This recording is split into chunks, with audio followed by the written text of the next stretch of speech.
What did Jesus mean when he said, "Who is my mother and who are my brothers?" How can we do the will of God the Father? How does Jesus want us to respond to him? All these questions and more answered during today's episode of Daily Reflections.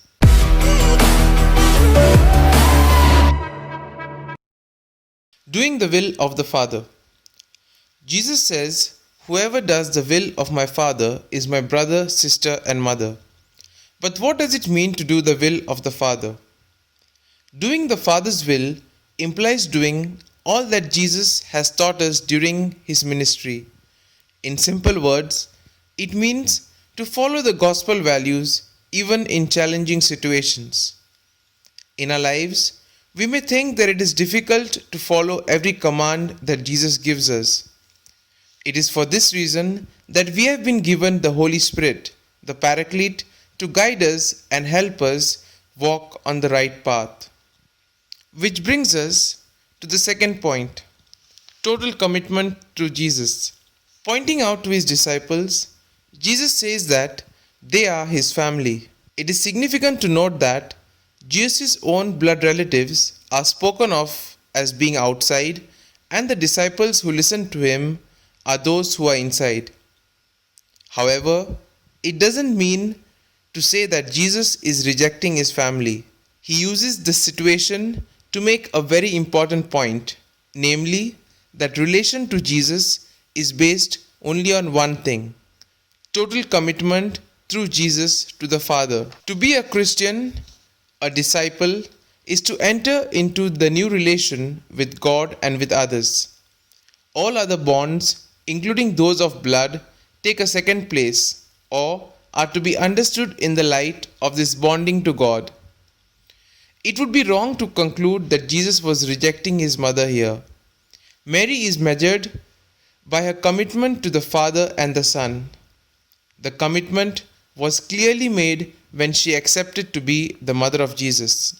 And the third point, call to open oneself to the larger community. Concern with problems of one's own family usually prevents people from meeting in the community or from going out of themselves.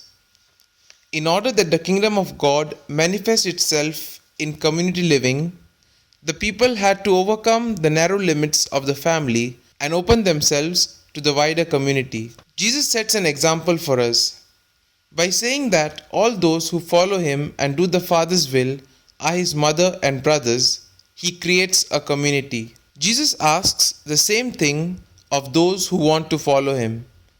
He wants that the excluded and the marginalized be accepted in life with others and thus feel the presence of God.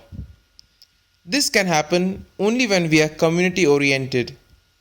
We see that during his ministry, Jesus restored the profound meaning of the family and community as an expression of the incarnation of the love towards God and towards neighbor.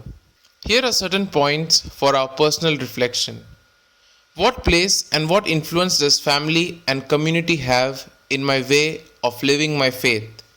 Today, in large cities, overcrowding promotes individualism, which is contrary to life in community. How do I respond to this situation?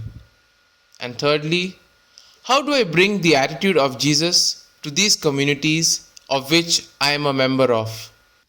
These points can be of great help to reflect on today's gospel. And if you like our reflection, do share the good news of our Lord. Have a good day, and may God bless you all. Amen.